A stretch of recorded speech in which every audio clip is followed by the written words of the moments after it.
I'm Julie Zenner, and here's what you'll see next on Almanac North. Northeastern Minnesota lawmakers are gathered in our studio to talk about the recently completed legislative session. We'll hear from Democrats and Republicans from the House and Senate. And we'll talk about the upcoming Juneteenth celebration sponsored by the Duluth branch of the NAACP. That's coming up next on Almanac North.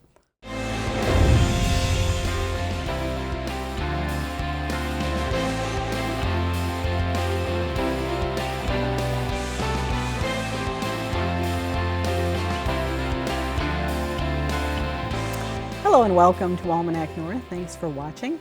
Dennis Anderson is off this week, and we're also dispensing with our weekly headline stories and video reports to devote more time to our major discussion topics. We begin with a review of the 2023 Minnesota legislative session. With the Democratic Farmer-Labor Party in control of the House, Senate, and the governor's seat, Democrats were able to pass many of their legislative priorities. Republicans worked hard to have their concerns heard on major bills. We have lawmakers with us from both parties today to review the results. Representative Spencer Igoe is a Republican from Wabana Township representing House District 7A. Senator Grant Hoschild is a Democrat from Hermantown representing Senate District 3. Senator Robert Farnsworth is a Republican from Hibbing representing Senate District 7. And Representative Dave Lisbegard is a DFLer from Aurora representing House District 7B. And thanks to all of you for being here. It's nice to see all of you. It's nice to see all of you civilly together at one table, and we really appreciate you all coming in. Let's start by talking about the budget surplus, because there was a $17.5 billion budget surplus going into this session, and yet the rebate checks to Minnesotans were quite a bit smaller than what the governor had originally proposed. Senator Hoschild, let's start with you. What happened? What made that such a contentious issue? Well, I think the big thing that we did this session is we focused on relief where it was needed most, for families, for our wisest, for families in between. And so we looked at things like property tax relief. We got 85% of retirees covered under Social Security tax. We made sure that we did aid to cities and communities to reduce property taxes. So there was a lot in there that went back to families. And our focus was sort of holistically, what are we doing to provide for Minnesotans and provide that relief? Mm-hmm. Senator Farnsworth, as you looked at that $17.5 billion surplus, did you really see an opportunity to return some of that money to Minnesotans? And what do you think should have happened with it, I guess? Yeah, that's a good question. Top priority was completely ending the tax on Social Security, and I'm glad that we were able to get most of that taken care of. And I think the rebate check should have been significantly bigger. It should have gone to the people that paid it in. I have a lot of people that say, there was a $19 billion surplus, and I say 19 because they changed the way they account for that by including inflation. So it really is, I think 19 is more accurate. And so they say, where did the surplus go? Why aren't we getting more than $260 a piece? And I'm like, I don't know. It's gone. It's been spent here and there, and it should have gone back to the people who paid it in. Mm-hmm. Representative Igoe, do you feel like the legislature missed some opportunities to cut taxes this year, given the surplus that was handed to you? Yeah, I think it was a missed opportunity, because if you look at the surplus, a little over $12 billion of it was that one-time money that was left over from COVID. That would have been the dollars we could have used. That was just aforementioned. We could have given that to families. We could have found ways to support infrastructure. But that surplus that was built into our budget could have been a way to cut taxes once and all for people across Minnesota, starting with the tax and Social Security and working our way back to give people more money in their pocket to prosper in that life, liberty, and pursuit of happiness. Mm-hmm. Representative Lisbegard, do you think that the right amount of taxes were cut this year? I think the session overall is going to improve people's lives. Do I think that we could have given back more? That's a perspective that everyone's going to have their own, whether you're a Democrat or Republican. I agree with Representative Igoe that $12 billion is one time. We gave it back in cash bonding. That's actually giving money back in a tax relief, because we gave it for infrastructure projects. We gave it where it would cost citizens money. Instead, we just gave it in different ways. Mm-hmm. Let's talk a little bit about local government aid, because all of you represent communities that really depend on that money. Representative Igo, maybe you could start just in terms of how important that money is for Wabana and whether enough is coming in that direction.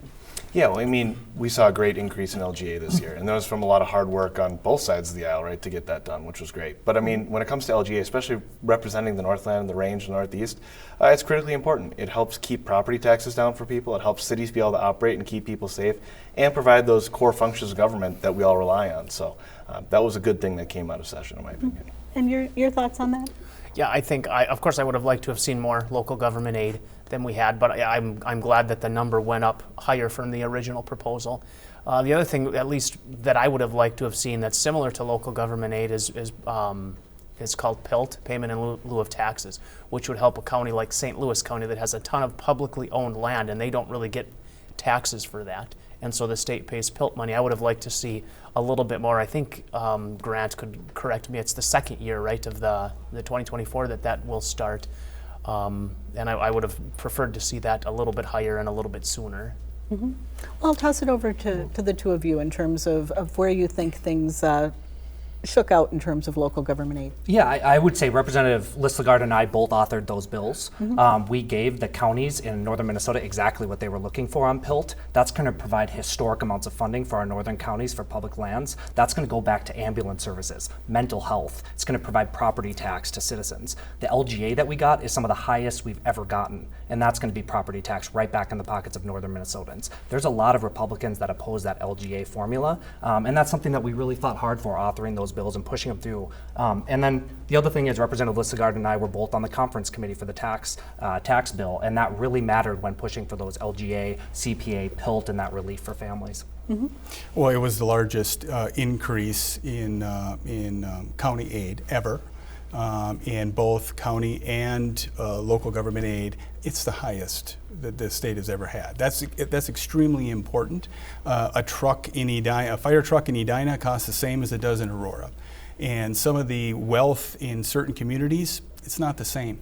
Remember, 68% of all money generated in the state of Minnesota is around the 7-county metro area. The other 32% doesn't come from where we're from. It's Rochester, St. Cloud, Moorhead, other regional hubs, including Duluth. So with that, about 60% of local government aid goes to greater Minnesota. Mm-hmm. We are very fortunate that we have that resources because the state of Minnesota puts mandates on counties and cities that are unfunded. What we did is we gave them the resources to be successful. A lot of eyes were on the bonding bill this year because it had been a while since a bonding bill had passed. Who were the winners and the losers in northern Minnesota as you look at the bonding bill? And maybe I'll start with you, Senator Farnsworth. Well, my district was definitely a winner, and I have to give credit to Representative Listlegard and Representative Igo. And I also want to give credit to the people that were here before me, Senator Tomasoni, Senator Bach, Representative Sandstead, who worked on a lot of these projects in the past, and we finally were able to get them in. But my district was definitely one of the winners. We were able to help a lot of communities. We helped the DNR firefighter at the airport in Hibbing, the tree nursery, just a ton of good projects in my district. Mm-hmm. Yeah, I think the great thing about bonding is it's really critically important, and we have a history in the Northland and on the Iron Range of fighting together for bonding. In that deal, I applaud the Republicans for coming together and helping us get nursing home funding as well. $300 million that's going to go back to our nursing homes, keep those doors open. I know in my district, the Ely Boundary Waters Care Center was on the brink of bankruptcy, and this is going to provide some critical money. We also got some critical money on the tax bill right back to nursing homes and some various infrastructure projects as well. So it's just a great bill. I think our two districts got the most amount of money of any district, I would guess, and that's just going to mean jobs, it's going to mean infrastructure and reductions in property taxes because it's not going to go to the local communities to pay for it. Mm-hmm. Why was the nursing home issue such a good bargaining chip? I think what it really came down to is an issue that touched every single district in the state. And it kind of almost really kind of came out of nowhere. In COVID, we saw it happening, and now we kind of hit the tipping point. And there's something we really had to do. So, and that was something that touched many different committees, many different budget bills in the State House and Senate. And it was, here, let's get this bonding bill done. Let's do this at the same time. It's a win for both parties. It's a win for all Minnesotans. And like the Senator said, it's a good thing that we all came together and got those things done. I would just have to give credit to Speaker Hortman. Last year we didn't get a bonding bill done because of politics. And you have a GO and you have cash. What Speaker Hortman did is she put out a marker. And she said that we are going to have a cash bonding bill and we're going to get it done one way or another. And that really put the ball in the Senate, Republican, for them to come along. And at the very end, they did come along, throwing in the nursing home, which benefited all of us. Mm-hmm. Recreational marijuana was passed. I'd like to hear your thoughts on legalizing cannabis. Minnesota is a state that has significant issues with substance abuse. It has significant issues with mental health. Are the benefits worth the potential costs in legalizing marijuana? Well, I think the conversation was definitely here. When you have states all around us across the country legalizing, it was time to talk about it.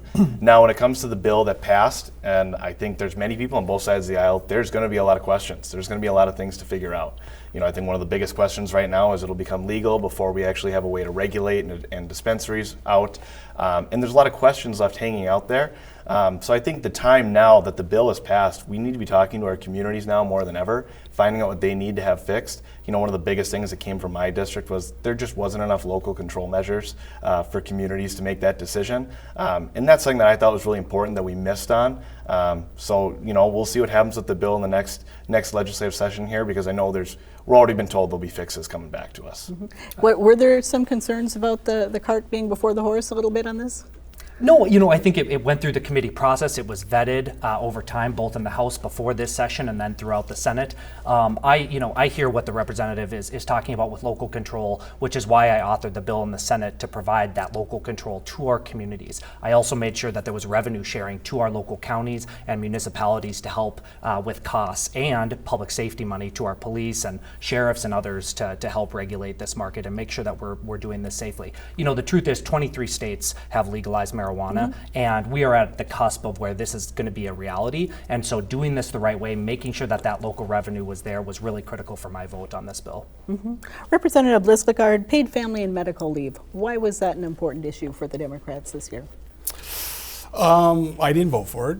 Paid family leave, and the reason I didn't is I thought that maybe it was a little too expansive. I support the concept. I just think that where we're at with the shortage of workforce currently right now, and for me, I just thought it was too expansive for what the family was considered and the length of time. I just didn't think that we were in a position to go that big, so I didn't vote for it. Mm-hmm. Were you in support of it? I was in support of paid family leave. I have a 3-year-old and a 1-year-old. My wife is an advanced practitioner at the hospital. She works her butt off, and she's a lot smarter than I am. When we had our kids, I saw the stress that put on her. She got 2 weeks modest paid time off. That is not enough. That is just simply not enough to care for our youngest when they need it, or when folks have loved ones that are older and need care. So what this is going to do is it's going to provide for our young families. It's going to provide for those that maybe would get sent to nursing homes or otherwise, so that families have the time to care for loved ones. It wasn't perfect. It's not the bill that I would have drafted, but in a legislator, you're not a dictator. In a legislator, you gotta negotiate, you gotta compromise. I came up with some really good amendments that I thought got us down the path of a better bill, which was exempting seasonal employers along the North Shore and reducing the number of weeks. So I think the bill is gonna provide for families, and once this goes into place, it's gonna be very popular because people are gonna realize the benefits of being able to care for their loved ones. Mm-hmm. Republicans raised some real concerns about potentially what this could do to businesses.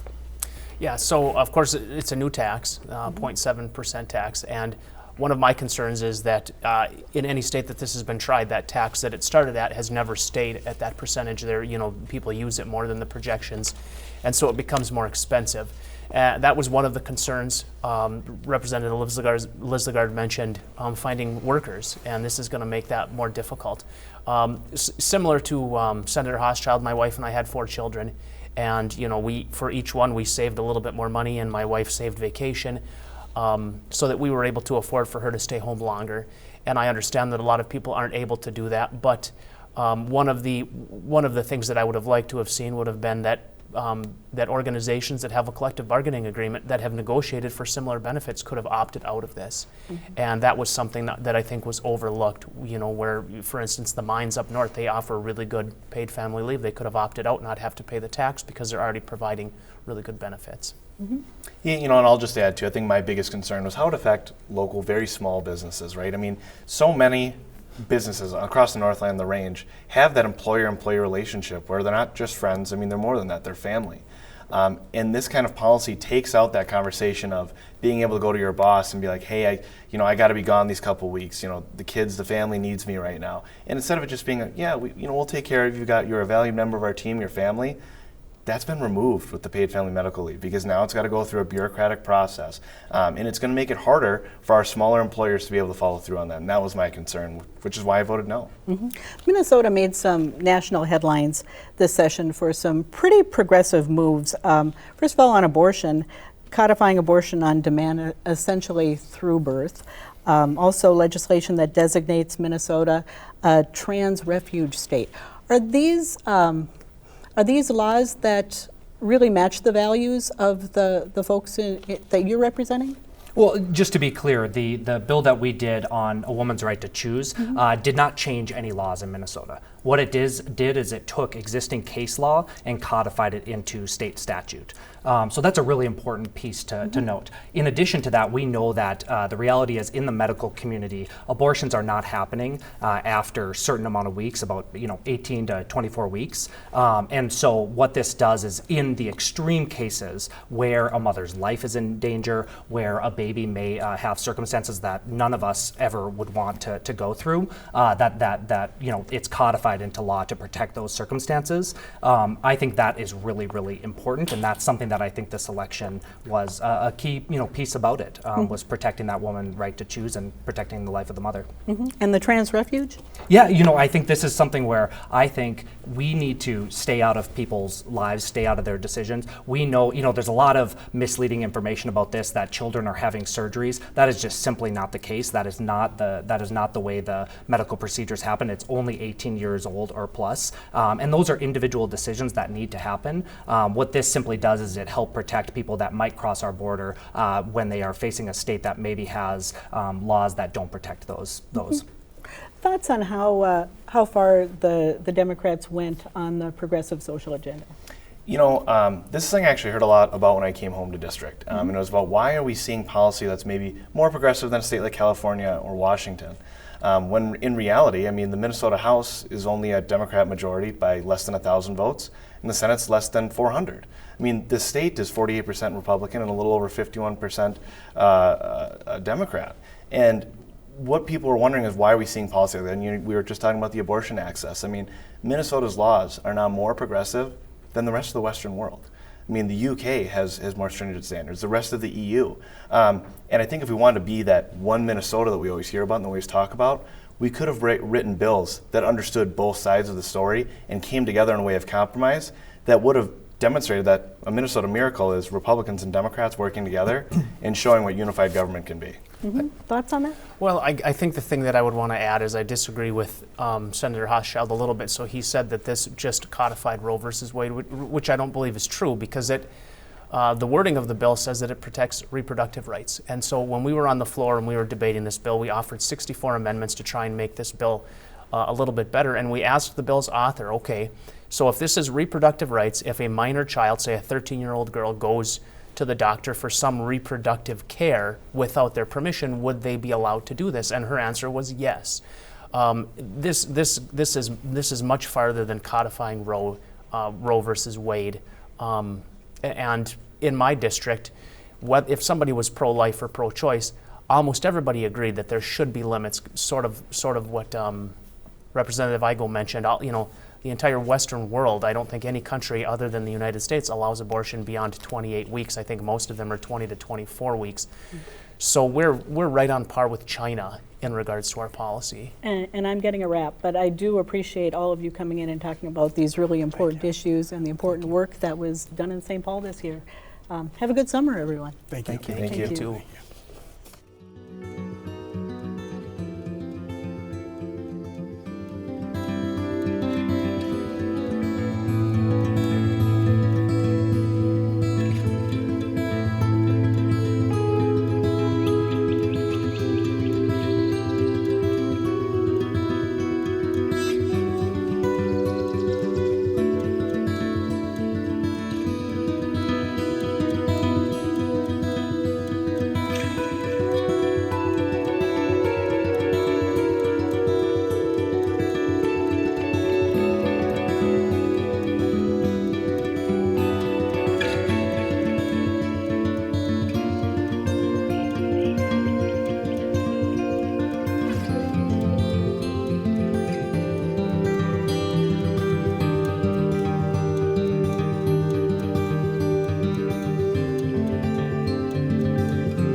The Duluth branch of the NAACP is getting ready to host its 49th annual Juneteenth celebration. The local branch began celebrating many years before Juneteenth became a federally recognized holiday. Here to tell us more about the events coming up on June 18th is Classy Dudley, the president of the Duluth branch of the NAACP, and Jacob Bell is the executive director of the Family Freedom Center, which is holding a Juneteenth cookout on June 17th. And welcome. Thanks to both of you for being here. Yeah, thanks for having us. Classy, I feel like I just saw you. You were here about, what, 2 weeks ago? Was I? Good, you're my new co-host. Yeah. Sorry, Denny.